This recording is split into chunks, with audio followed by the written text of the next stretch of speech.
Welcome back to the Wrong Advice Podcast. I'm your host, John Pachuto, and I'm really excited to have a good buddy of mine, Miles Phillips, on the line today. Miles, how you doing, buddy? Doing good today. Thanks, John. How about yourself? I can't complain. It's Sunday. It's, the sun's out. I had a chance to spend some time with family this morning, so it's all a good day.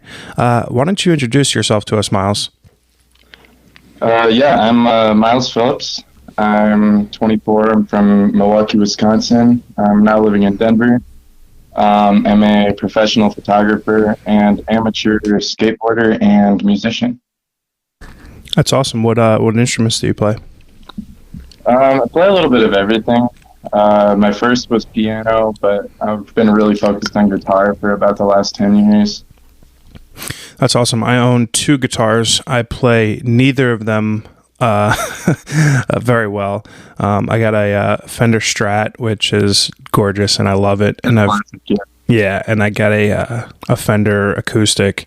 Like 5-6 years ago, I picked them up to really dive into my creative side, and they've been collecting dust definitely over the last 12 months.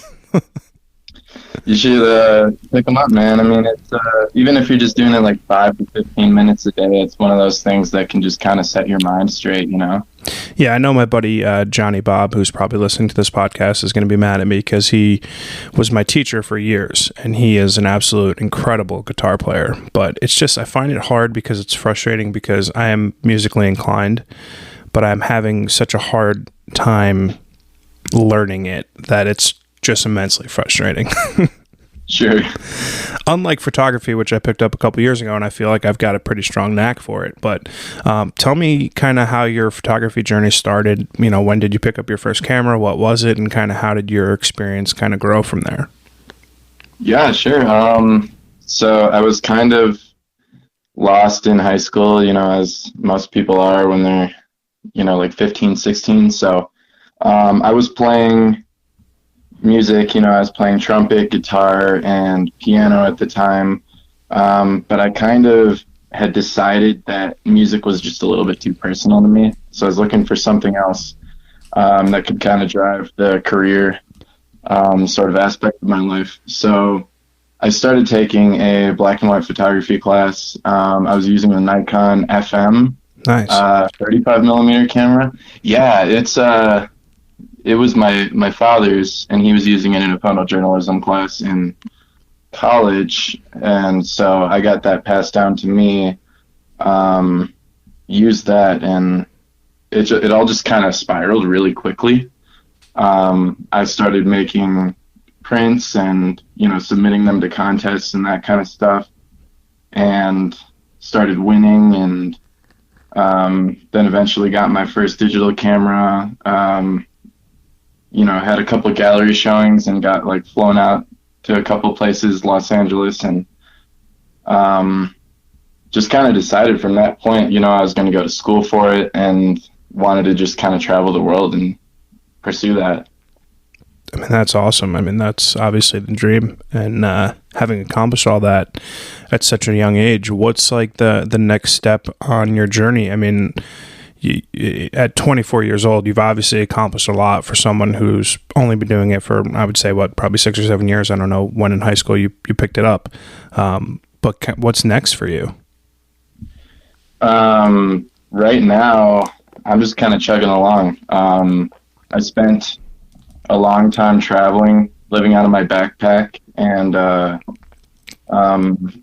started in Nepal in 2017. That was like the first major international journey I did, and then went to Central America for a few months and the Caribbean, and just kind of got a taste of all these different areas, but eventually kind of ran into some issues of like, what am I going to be able to do next if I'm not making a steady income? So got a job in Denver shooting real estate, and just kind of traveling around the state doing that. So I'm trying to kind of build a foundation in order to go out and travel a little bit smarter this time. Yeah, and obviously I think COVID probably gave you a nice pause to kind of reflect and look at what the next step is going to look like in your journey and your career. Absolutely. Tell me what Nepal was like. I know when I spoke with Shane a couple weeks ago, he mentioned that you guys were buddies growing up and knew each other from a young age. He told me that the Nepal journey was something that really rubbed off on him, your kind of influence in that. So what was that like for you? What made you do that? And how does that impacted like your life moving forward? I mean, yeah, the Nepal trip was everything, man. It was a real pivot, a real awakening, I think, for a lot of different reasons. I think it's one of those places where a lot of people go for a similar reason, but they come home with a different outtake. Mm-hmm. I went there with the intention, I was volunteering and doing earthquake relief stuff, rebuilding schools, but also brought a couple different cameras with me and a lot of hiking and camping gear, with the intention of just kind of trailing off and finding whatever happened. But it kind of sucked me in. And I think it sucks a lot of people in. I mean that in the best and worst ways. I mean, it completely sucked everything out of my wallet, I'll tell you that. But I mean, as far as like what replaced that money and that, I lost weight, I lost money, I lost these things, but like you gain so much in the process of that. I think I gained a lot of wisdom. I was also able to see some really incredible architecture, meet some really incredible people, and have some spiritual experiences that I think I didn't really ever know that I needed to have, but now I really take them to heart. I mean, it's incredible that at such a young age, and I said that something extremely similar when I spoke with Shane. I just, it's crazy to me that you guys are very young and you've done a lot that, as someone 10 years your senior is envious of. What was it about these experiences that drew you to them and then ultimately like allowed you to take this huge leap to go to Nepal, to travel and take pictures? Like, what was it about these opportunities, or, maybe what was it about yourself that like allowed you or inspired you to make these, pretty large jumps? Well, everybody's running to something or from something, I think. And I like that. When I was young, I feel like I was running from something. I had kind of a rough time in those teenage years. Like my father was in the hospital and on and off with some pretty serious heart and blood issues. And I think we were struggling as a whole family through that. So when I went off to college, while I knew that was at home, I was kind of looking for this constant adventure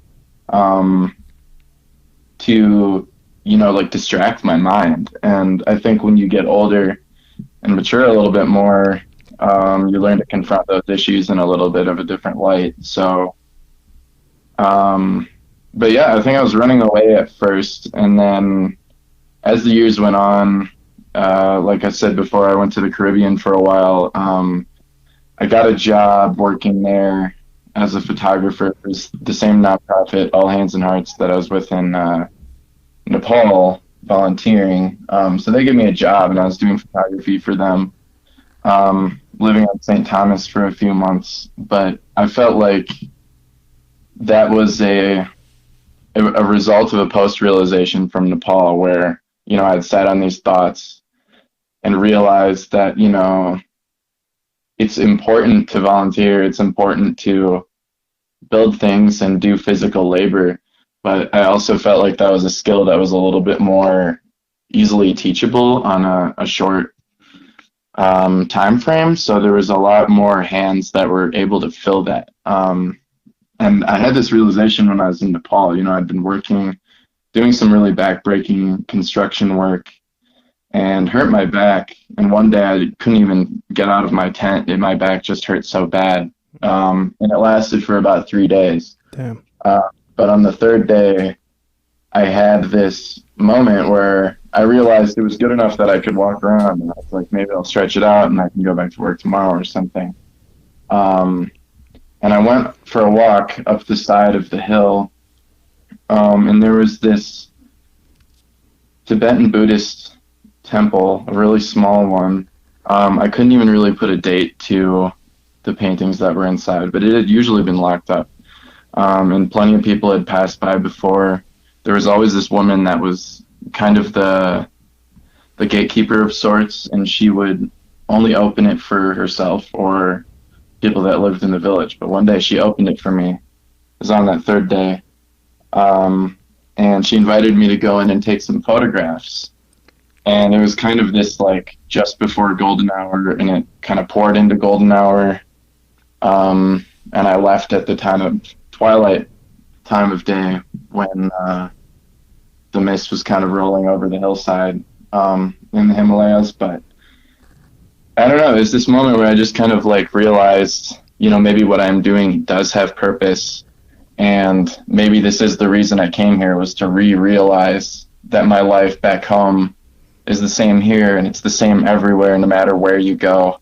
You're still the same human. So I kind of realized my love for photography after being stuck for a little bit of that time period of my life. So I think from that point forward, coming home, no matter what the struggles were, it was a little bit easier to endure. I think that is a wildly impressive mental acumen for, I hate to harbor on someone's age, but you're a young guy. When I was 24, I certainly wasn't world traveling. I wasn't introspective in the way that I find, I guess, your generation is to some extent. And I'm wildly impressed by those words. What was it about that trip that kind of put into perspective for you those feelings that you can kind of be anywhere and be with anyone, but be like comfortable, I guess, in your own skin, and like that self-realization and accusation, that allows you to kind of feel present in the moment like that? Sure. Thank you, by the way. I appreciate those words a lot. I think it's kind of that embracement. Is that a word, or is it just embrace? Yeah, embrace. But you're embracing discomfort when you're abroad, and I think that's part of the reason why a lot of people do travel, is to go to some place that's nearly polar opposite to where you're from. And I grew up in such a sphere where I think going to Nepal was quite possibly one of the most different places I could have gone. But when you become comfortable in a place like that, that's when you have that realization of like, okay, maybe I can go everywhere, but every place has to be treated uniquely and differently. And every place has its own culture and things that it wants to highlight and show to the world. And then, of course, things that it would like to hide, because it's a perfect country. Yeah, absolutely. I would love to dive into how these trips around the world have informed and impacted your art and your photography, because I feel like you've got a really kind of cool creative style that I would say is pretty unique to you. I don't see it replicated often. No problem. How did those trips, there and back, kind of impact your art and impact your eye and impact, kind of the photographs that you want to make and whatnot? Sure. That's a good question. I think there's kind of a different palette for every location. And that was something I realized after I had been back in Minnesota for about a year. After being in Nepal, I was kind of craving that more tropical landscape again, because I had been using those photos the whole year after traveling, and that was kind of my portfolio at the time. And someone had asked me, like, do you make anything here? And I thought about it, and I was like, I really don't right now. So I started renting out cameras and trying to hone in on a style again. And I started to notice that Minnesota and the Midwest as a whole, the Great Lakes region, had this really like blue and gold, strong combo in the cities, and then outside of it had this sort of like, pinkish purple sky with green trees during like sunset. So I was really trying to harness on those colors. And then when I went to Costa Rica after like a year of being in Minnesota, I felt like I was able to look at it in a different light where, I'd compared those two regions, like Nepal and um,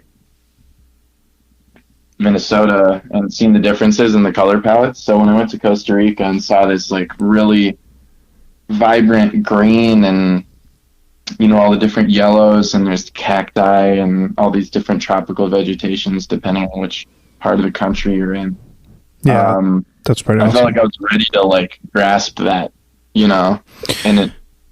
Yeah. Whereas like in Nepal, it was like such a surprise, going to this place that was arid and very ancient. It was like you know what I mean? Yeah, Like you're the dueling vibrancy of like the two places. right. Yeah, I obviously before we spoke, and we've been connected on I almost said LinkedIn, but Instagram for a couple weeks now. There was a specific photo that I absolutely loved. I'm assuming it was Costa Rica just based on the sunset, but it was like, I don't know if it was like a church or something at the end of a pier, with a whole bunch of like seagulls and stuff. Was that Costa Rica? Oh no, that was actually Milwaukee. Oh wow, you're kidding me. Well, Port Washington, Wisconsin, technically is about 30 minutes north of there. Yeah, I think that's an interesting point because when when you go to so many places, eventually there's something that remains consistent, and I think that's the editing style, the shooting and framing style, and then the type of things you're attracted to as well, right? Like Wisconsin's actually a pretty old state when you think about the history of what was created there, and all the Great Lakes are connected through the Erie Canal, so you have all these really old structures, and Costa Rica, Panama, Nicaragua, all those countries have really old sort of Spanish architecture from colonial times. So I think in terms of like colonization, both of those regions have remnants of things from their origins. Mm-hmm. Whereas, a lot of the West, like where I'm at now in Denver, I love the architecture, but it's all very modernized. It's very like 1900s plus. Mm-hmm. So I think to have that kind of ancient relic that's sitting among the present has always been the sort of thing that I've been interested in photographing. I love that.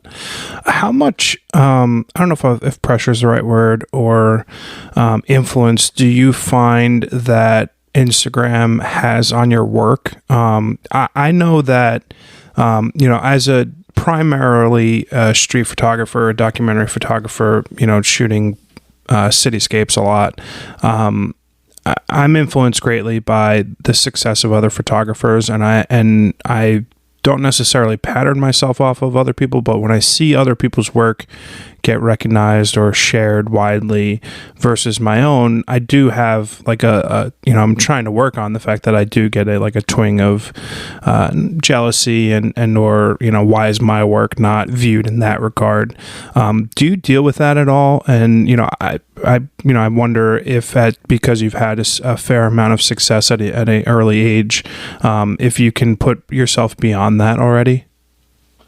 I think it doesn't really bother me too much. I think it's kind of a weird thing. Like a lot of my friends were hopping on the Instagram game really early when I was, in my tweens or teens. And I think it's something that I slacked on. I kind of thought, I wasn't super interested in it. I was shooting film at the time.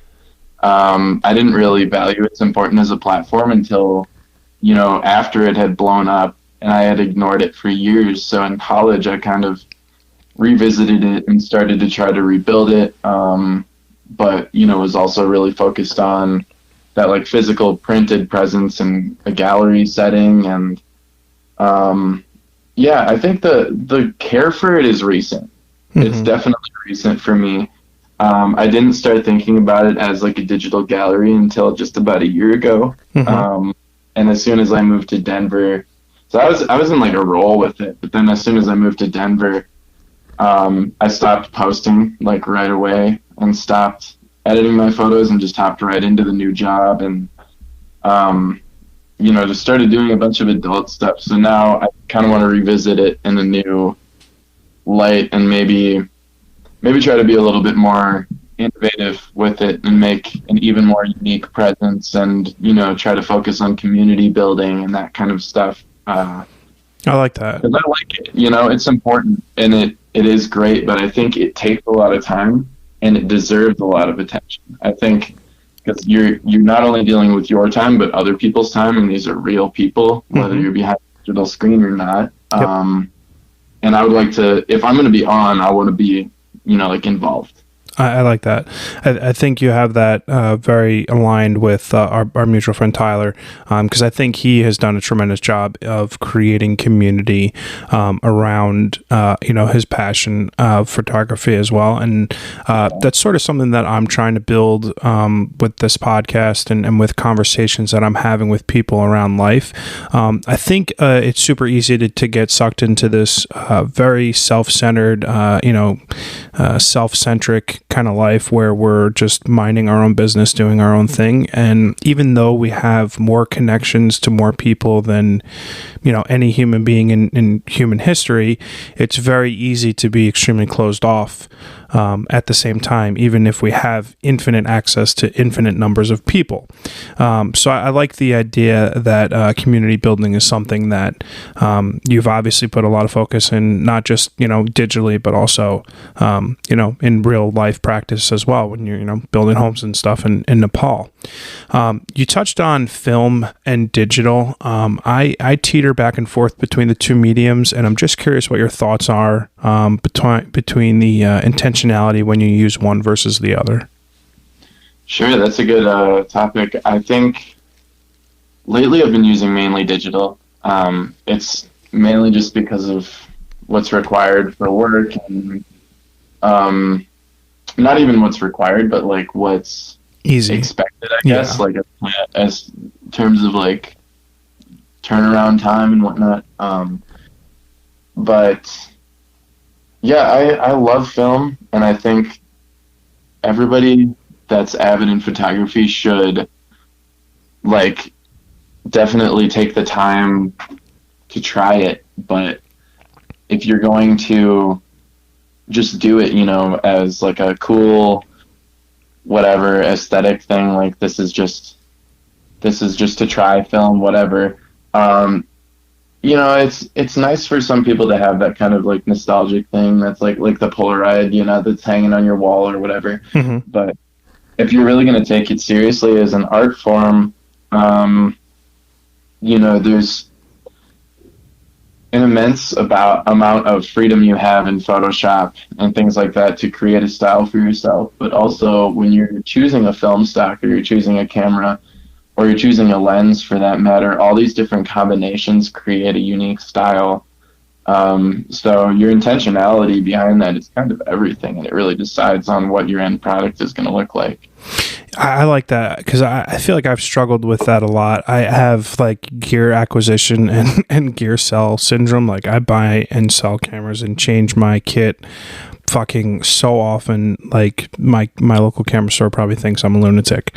But I started to pare down recently into like being very specific on when I do something. So if like I'm doing a model shoot, I'll bring one camera and one lens.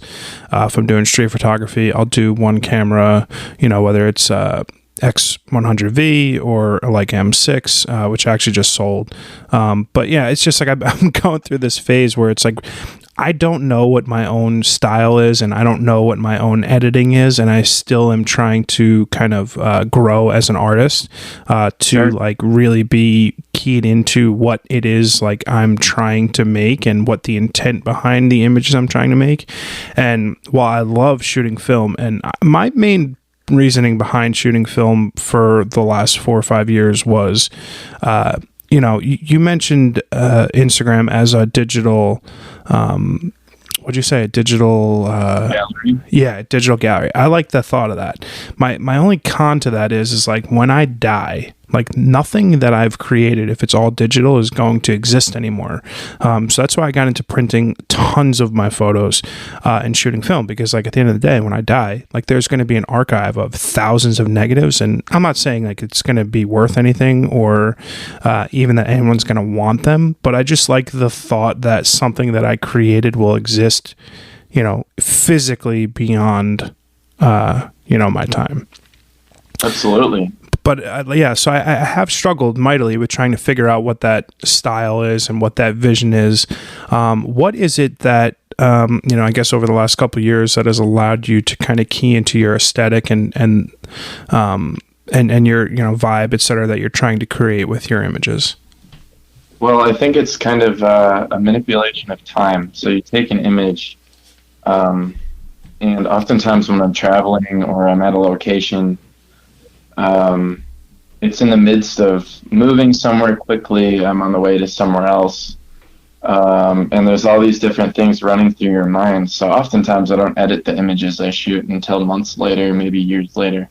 Oh. So instantly there's this feeling of nostalgia where, you know, maybe I'm sitting in Colorado, where I am now, and I'm editing a photo from Panama.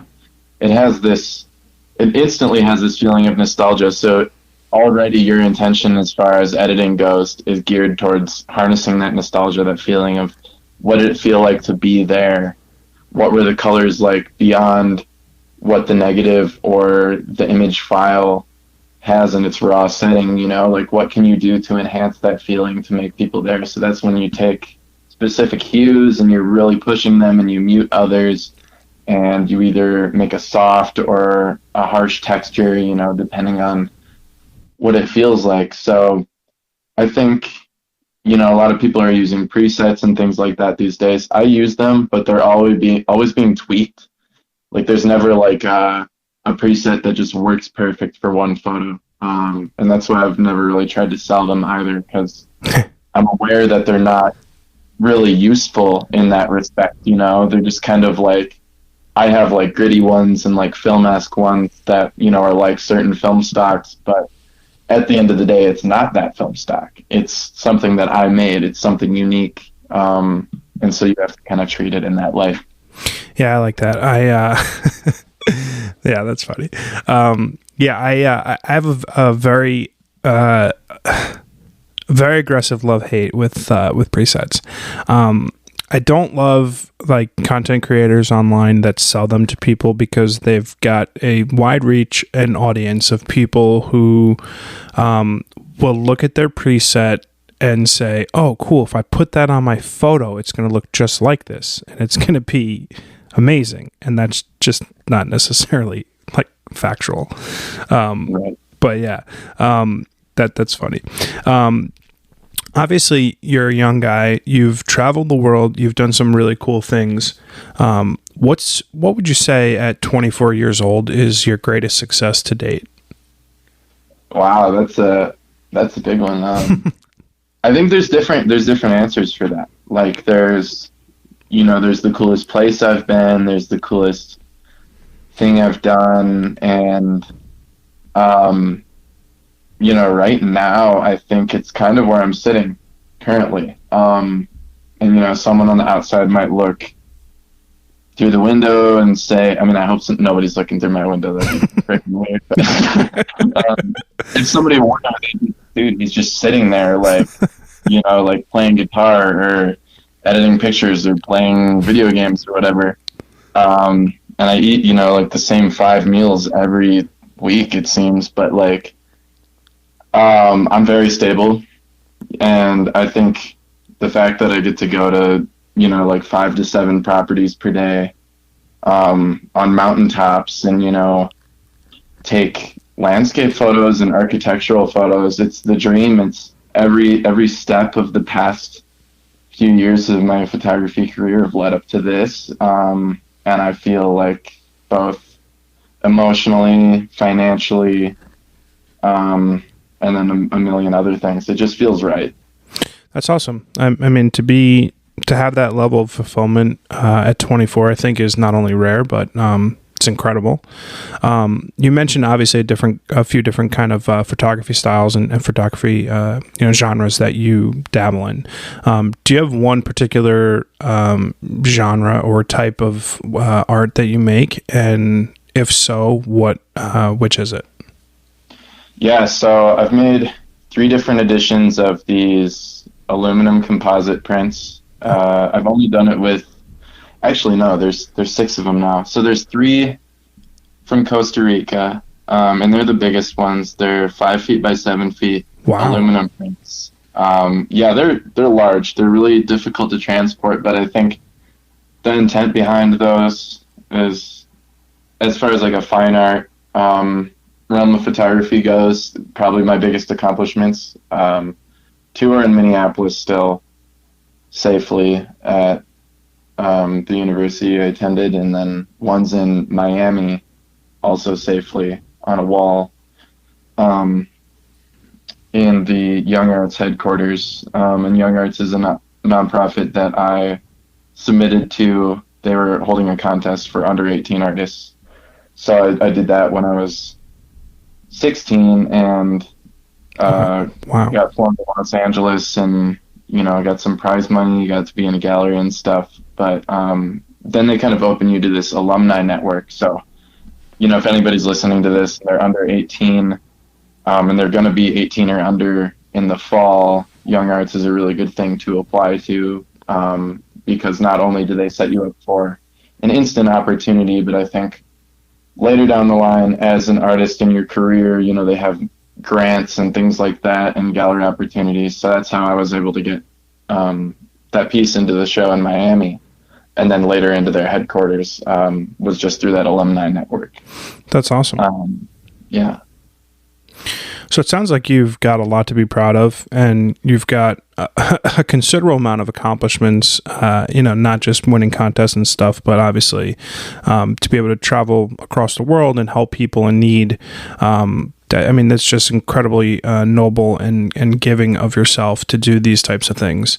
So you've got a lot to be proud of at a young age. Is there anything that you can look back at and be incredibly regretful of? Is there anything that at, Miles Phillips, 24 years old, sitting in Denver today, is like, fuck, what did I do that for?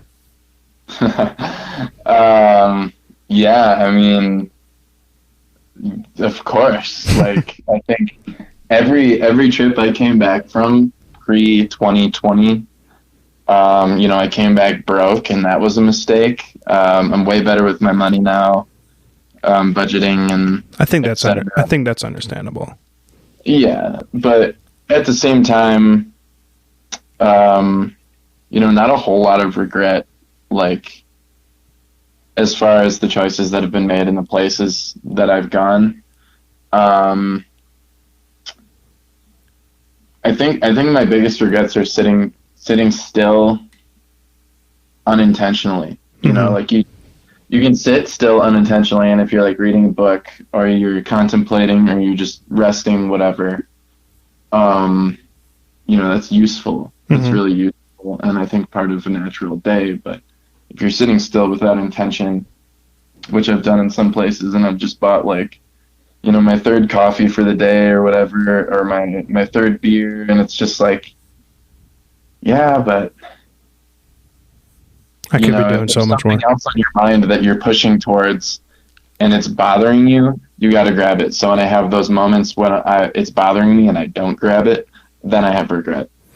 I like that. Something that at 35 I struggle with is getting inspiration to like make art or write or record podcasts and stuff. I feel like so much of my day is the time is budgeted with work and family and such that it sometimes becomes difficult for me to flex the creative muscles that I feel like probably give me the most, life boost that I could ask for. When you're feeling kind of in that rut of, lack of creativity or lack of inspiration, what are some things that you do that can kind of boost your mood or boost your desire to be creative? I think lots of persistence and patience. You have those moments where you're, wondering what you're supposed to be doing or what you should be doing. And I think just kind of looking at your life and realizing, you don't always have to take a photograph of something that inspires you. You don't always have to create in every given moment where you have an inspiration.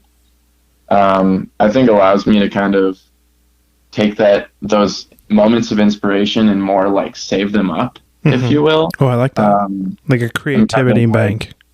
Yeah. You make like a little bank in your mind / heart, and you just kind of, set it off in this corner of your room. And then one day you're going to walk in there and, you're hyped up, you're ready to go, and you have this inspiration, but you're just like, but like, what is it? I don't know what it is. And then you revisit this notebook or this mind space or however you want to organize it, and just grab it and just go at it. And I think it applies to any medium of creativity. Today I've been recording a lot of music, so there's this one song that I'm working on now, and usually I make like a bunch of riffs and create like an album of work each year. This year I kind of went about it the same way. It's slightly disappointing, but also sort of rewarding, where I made like 8 riffs, but then they all ended up being components of the same song. So it's like, instead of like a whole album in a year, I get one song, but I think the one song is like better than last year's album, if that makes sense. Yeah, it does. So yeah, that creativity bank, you're banking in on all these little different pieces, and one day your mind just kind of explodes with the motivation to move forward. Huh, that's pretty good. I think I've gotten lucky in that I've lived a lot of my life like extremely comfortable in my own skin, and I guess just innate confidence in myself, in the ability to do things like start photography, start a podcast. I actually made the intro for my podcast and kind of turned it into an own little song myself. And I just kind of live by this philosophy that like I'd rather do something and fail than not do it at all. And I don't know what it is about me inherently inside me that gives me the confidence to just try a million things, whether I'll be successful or not, remains to be seen. But what gives you confidence either in your artwork, your music, etc.? What kind of gives you the drive to keep going and be successful? I think maybe I was lucky in that I felt like I was kind of weird from a really young age, and a lot of people thought I was kind of out there at a really young age, so I always kind of approached life uniquely in that way.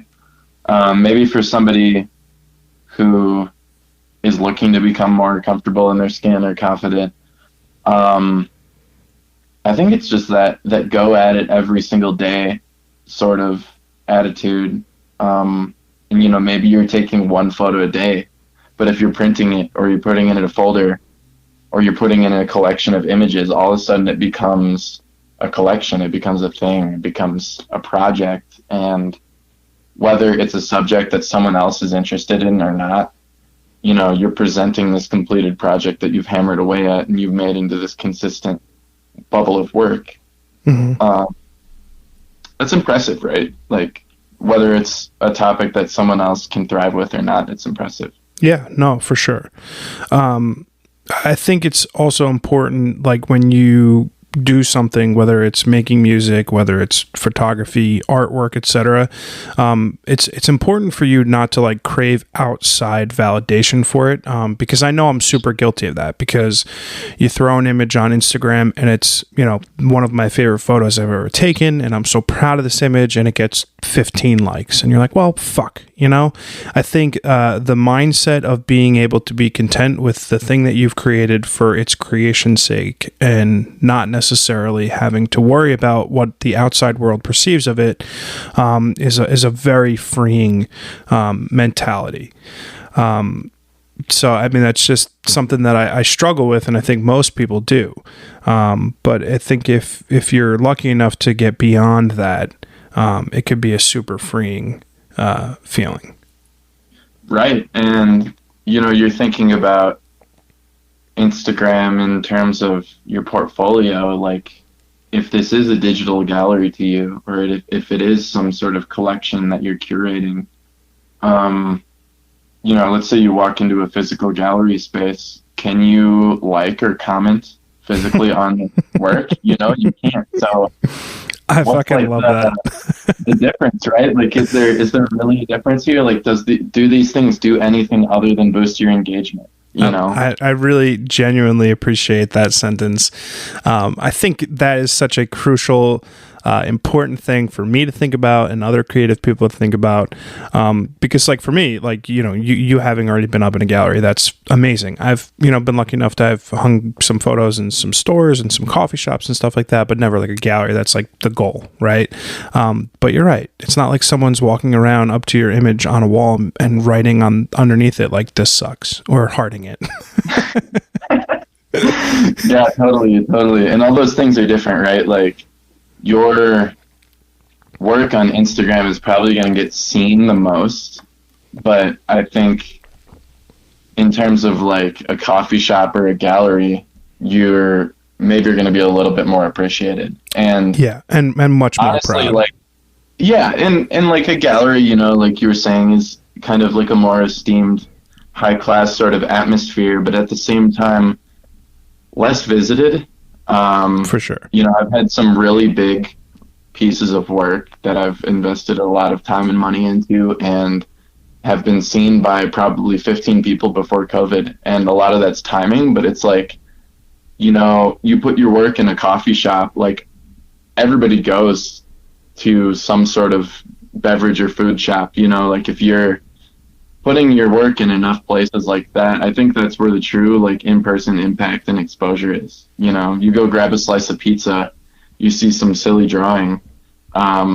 Silly drawings are perfect for pizza shops, where I think like a coffee shop is more suitable to like a high-class street photography gallery or something like that, Oh yeah, absolutely. I couldn't agree with you more.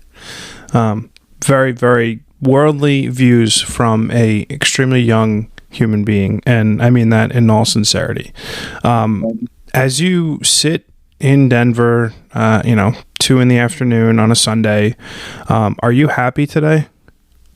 Absolutely. And where would you say you derive most of that happiness? Does it come from within or from without, or from out? Definitely a mixture of both, but I would say primarily within. There's this feeling when you wake up in the morning, and a lot of people like to say, like, I woke up on the right side of the bed, the wrong side of the bed, whatever. But it's really up to you to decide how you go forth in that day, whether you woke up with a backache or not. I mean, some of the best, most successful days of my life have been with a backache, and that just is what it is. And yeah, I was in pain the whole day, and it sucked, but like, I mean, what would you have accomplished if you stayed in bed? Exactly.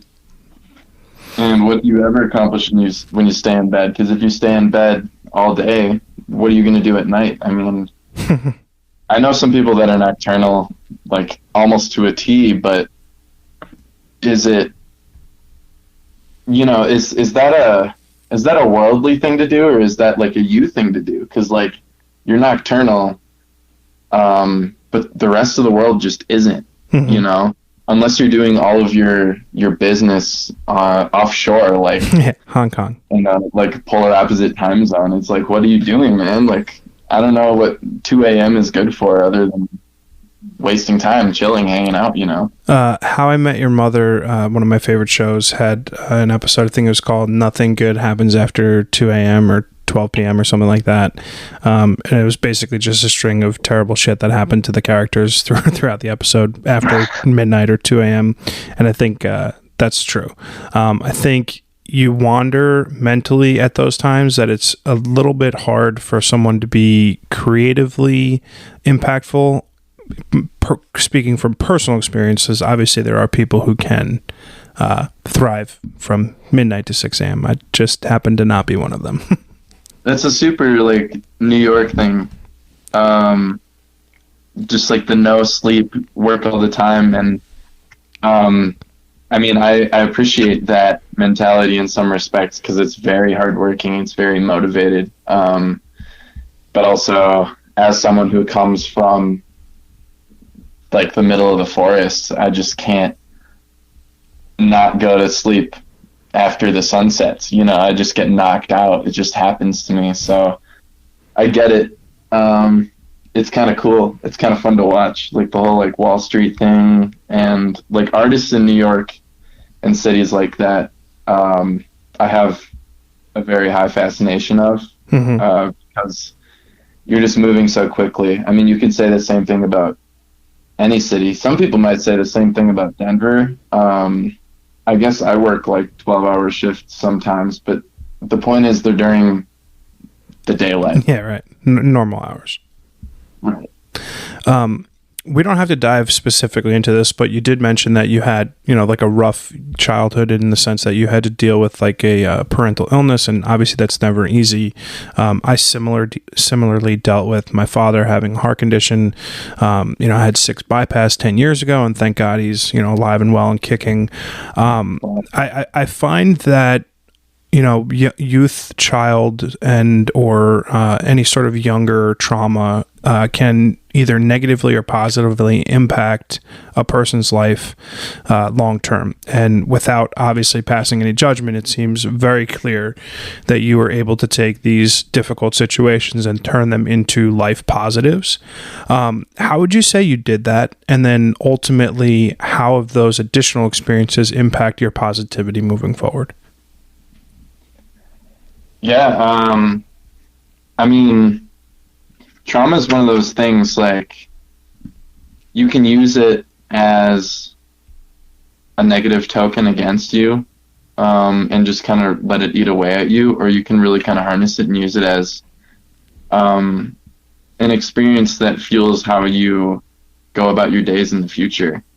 I learned a lot about trauma when I was in the Virgin Islands. I was doing photography for, I already told you about that. But the nonprofit I was working for there was doing hurricane relief work for the Virgin Islands with Hurricane Irma and Maria. So really kind of devastating things happened there. And it was allowing of me to realize the traumas within myself that I had experienced growing up, through the light of other people. And these have been people, you know, that had their homes destroyed, homes flooded, and, you know, had lost family members, friends, et cetera, et cetera. But their resilience, I found, was really inspiring. So it's like when you see someone who's going through something like that, and it's such a powerful impact to them, if you let it rub off on you, maybe it's a little bit easier to deal with the things in your own life, you know? I'm not saying it's good to, you know, like look down on the trauma of others if it's worse, but like realize their situation might be worse and that you might have time and effort to give.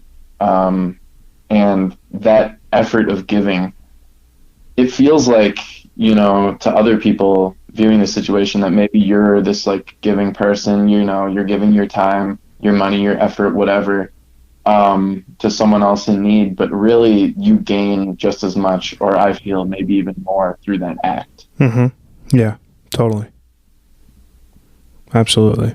Yeah, I think, you know, again, I hate to harp on your age, but, you know, these are themes and experiences that are not often associated with someone who's 24 years old. So a lot of credit, I mean, either goes to you, yourself, your parents, your family, your friends growing up.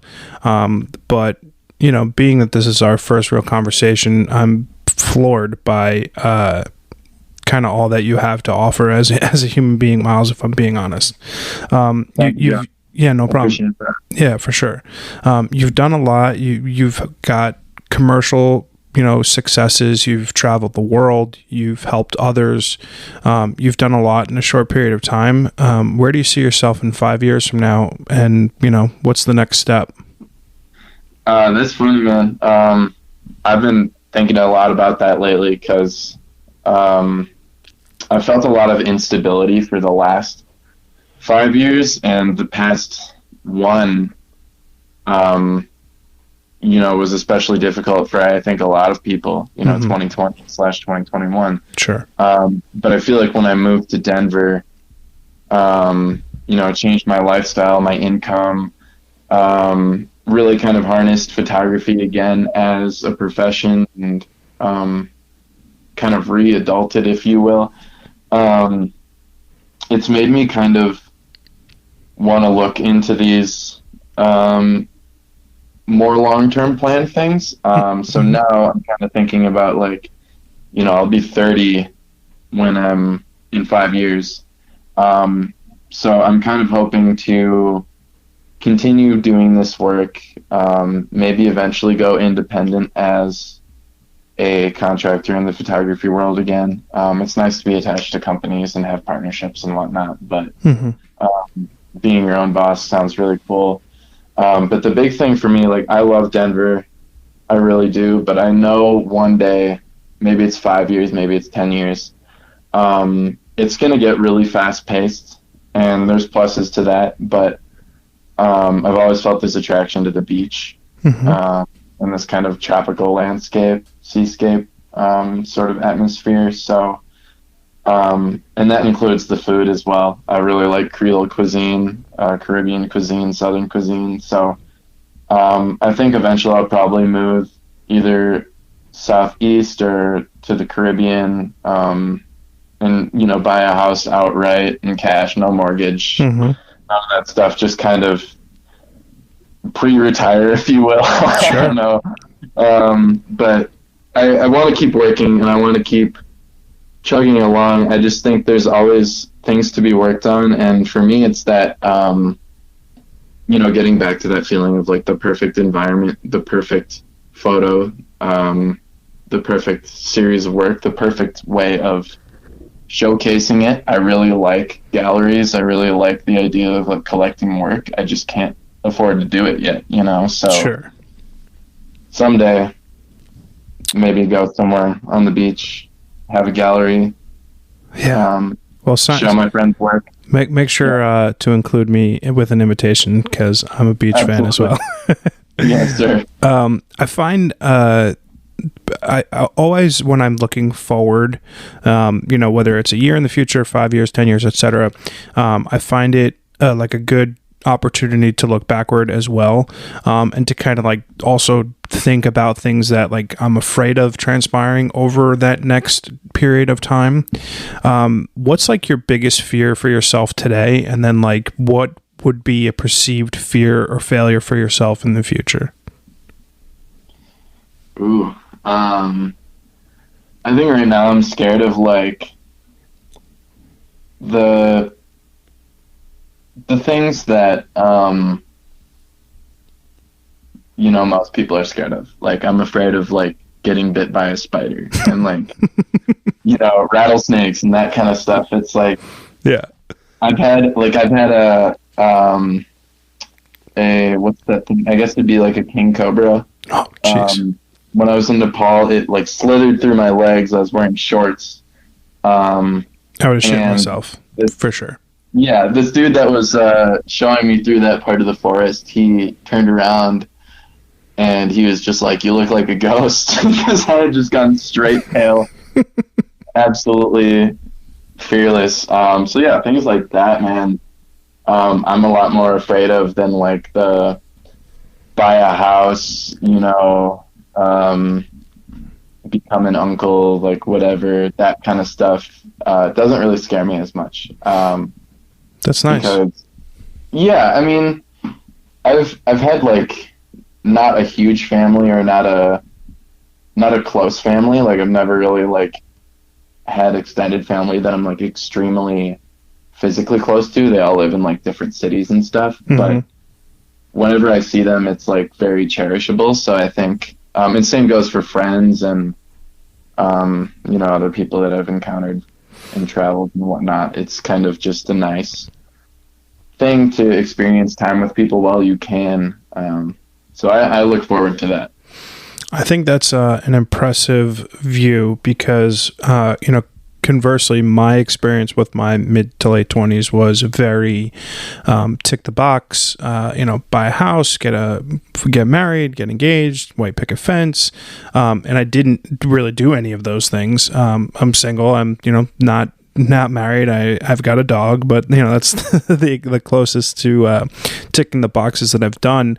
And I think it's super uncommon for someone in that age bracket to not feel those pressures to have a certain car, be in a relationship, buy the house, etc.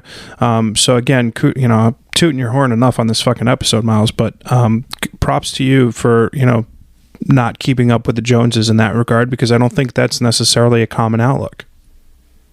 Thanks. Yeah, I mean, don't get me wrong, all those things are amazing, but they come in the steps they're supposed to, and I think if you jump the gun a little bit too early with certain things, you can kind of create a situation for yourself later that's a little bit harder to fix. So I agree. And for me, that's, one of those things that comforts me is like renting. Like I said before, I work in real estate. I'm not an agent. I'm just a photographer. So I don't know everything, but, mortgages are pricey and they can really rack up interest, even if your rates are low, really quickly. I think a lot of people my age are kind of like in the spot where they're like, I need to get into the property game. I need to buy something. It's the same deal with like crypto and stocks and all that stuff. I need to buy something and flip something and make money. And it is that simple if you have the exact dollar amount, but the credit cards, the loans, the things like this, these are the things that people just diminish a little bit too easily. And they're like, okay, yeah, I'm going to take out a mortgage. I'm going to do the minimum down payment, the minimum monthly payment, whatever. Okay, well, 15 years down the line, 20 years down the line, whatever your mortgage is, you just paid twice the value of the house, Well, you could have just saved that whole time renting and just bought it, The perception is that because everyone else is making money in crypto and everyone else is buying a house and everyone else is doing these things, something must be wrong with me that I'm not doing them. And that's a real good way to fail at things in life, because it shouldn't be your incentive to do something because someone else is doing it. It should be your incentive to do something because you're genuinely interested in it, or it speaks to you on some level beyond, hey, that's what Joe, Tim, and Bob are doing, etc. Yes, sir. I mean, if you know a ton about Dogecoin or whatever, and you want to invest in it, that's great. But me personally, I know nothing about it. I'm pretty sure it's just I don't know what it is. I really don't know what it is. I don't know what the tangibility is. I don't understand how its value goes up and down. So I choose to not partake. But if you're a genius on it, do it. Absolutely. Yeah. Dogecoin could be an entire episode in and of itself, for sure. Out of curiosity, so we've been on the line for close to an hour, and obviously time flies when you're having fun. What would you say is your biggest advice to someone who's hearing you speak on this podcast for the first time? Persevere. You are going to fail 99 times before your 100th win, and you just kind of got to keep punching, because especially when you're starting out, I'm assuming there's probably going to be a lot of creatives that listen to your podcast. Those people especially, man, that's a tough thing to go into. Honestly, if you're just starting out, you're choosing something to go into, I wouldn't recommend photography. Their equipment's expensive. It takes 1 million tries before you win. But if you truly love it, you love it, you would die for this thing, you would stay up all night, days in a row for this thing, then yeah, just persevere, because it will happen for you. And also stay open-minded. I did not think I'd live in Denver ever. I never thought I would live here. It just happened, and things like that happen. But you also find through these experiences that there's things that you didn't think you would like that you do, and vice versa. I like that. I like to wrap up each podcast with a series of questions and just like quick hitters, and then one final question. So my first question is, what is your favorite book? My favorite book. I have a few. I think I'm kind of a nonfiction guy. If I'm being honest, I really like the Blue Book of Guitars. It's just like this massive encyclopedia of guitars. You can find it at music stores. But as far as like, fictional things go, I really like the classics. And, I think there's a lot of like language that might not be interpreted in the best light now, but I think as long as it's understood historically, like Huck Finn, very like powerful story. I think Huckleberry Finn is a really good one. I prefer that one over Tom Sawyer, if I'm being honest. But I also really like those more kind of experimental books. Like there's this one, it's called Anthem. It's like a novella, and it's one of those kind of existential escape from society sort of things. Felt very like Lord of the Flies, sort of Hunger Games-ish kind of thing. So, yeah, I'm into that kind of stuff. Nice. What's your favorite movie? Favorite movie? That's so hard. But or like a few. I thought about these things too. Like when you, because I listened to your other podcasts and I was just like, I don't know. But dude, like Casino Royale, James Bond. Oh yeah, for sure. Such a heavy hitter. Like that movie is just so. Well, that was what's his name's first role, right? That was the first time he played Bond, right? First role, yeah, absolutely. Yeah. I like that movie. I own that movie on DVD and on Apple TV. Yeah, I'm a fan. What's your favorite food? Favorite food? I'm really into Creole food. I think I mentioned that before. Gumbo is fuck yeah, like my favorite. I make jambalaya. Like, they're similar. They're not the same thing, but I find jambalaya a little bit easier to make. I make it on like a weekly basis. Nice. Do you believe in an afterlife? Yeah, I do believe in an afterlife. I think I'm not really exactly sure what that afterlife looks like. But whatever it is, it's pretty sick. It's cool. Nice. I agree. Miles, the last question that I have to ask is my favorite question that I ask people because it gives people a good insight into kind of who they are and like what they're consuming lately, which I think in the society we live with is nice. It gives people something new to look into.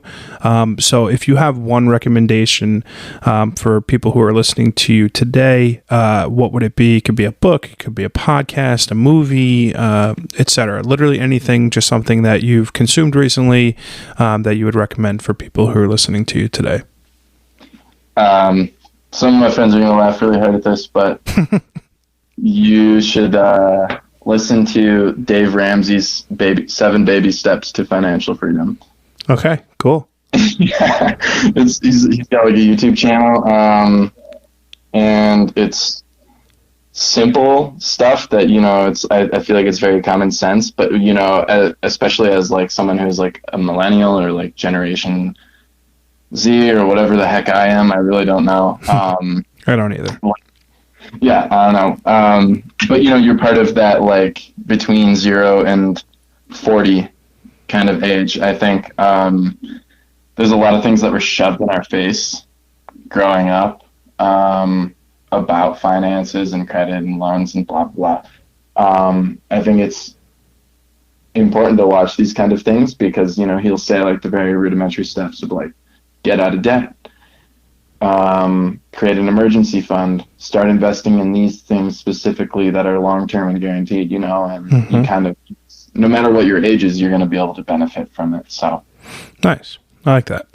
My recommendation it's like a little heavy, but my recommendation for anyone listening today is to reach out to someone that you haven't talked to in a while and say hi, how you doing, and catch up. I feel like I've done a poor job being a friend in the last year, and done a poor job on even just texting people or, connecting with people. And I would like to do a better job moving forward, not just today, but, for the rest of the year and my life in general, with staying in communication with people that matter and, the people that I love and hold dear to my heart. And I feel like I've got to do a better job doing that.